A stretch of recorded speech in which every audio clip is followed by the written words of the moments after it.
Thanks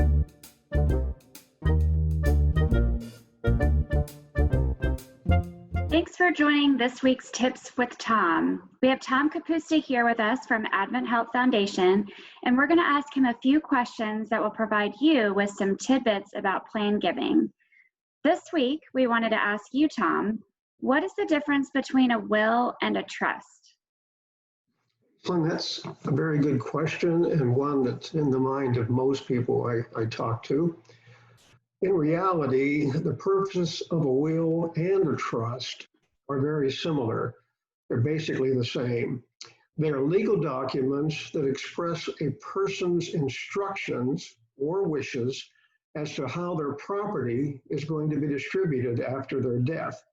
And it also names the individual who will manage that property until it's finally distributed. Now, the difference between a will and a trust is that a will works for you after you're dead. In other words, the will is not really doing anything for an individual until the time of their death, and then it becomes active. A trust, on the other hand, is designed to work for an individual throughout their lifetime as well as at death.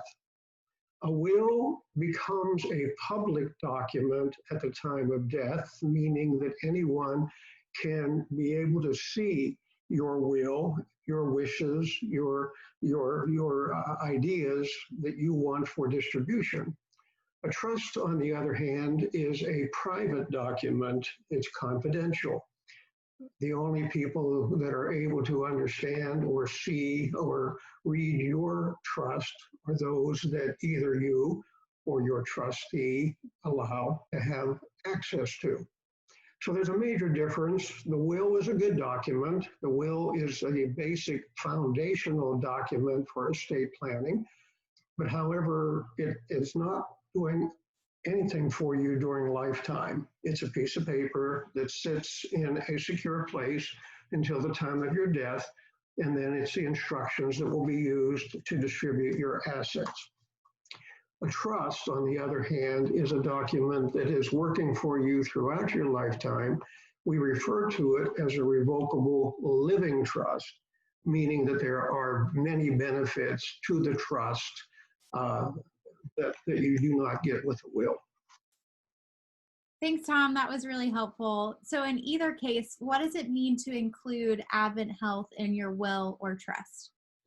People would choose to leave a gift within their instructions of their will or instructions of their trust to AdventHealth by simply having the attorney who is drafting those documents put language in either the will or the trust to stipulate that a certain percentage of your assets or a specific asset or a specific dollar amount would be given to AdventHealth at the time of your death. It would be a wonderful gift to the organization. The organization would have no claim to the gift until after your death, at which time the distribution would be made to the organization and we would have benefit of that asset. That's extremely helpful to understand. So each week we'll be sharing more tips about estate planning and gift annuities and much more. So thank you again, Tom, for that insight. You're welcome. And if you have any questions that you want answered from Tom, type it in the comment section on Facebook or email us at foundationinfo@adventhealth.com. Thanks, Tom. You're welcome. Have a good day.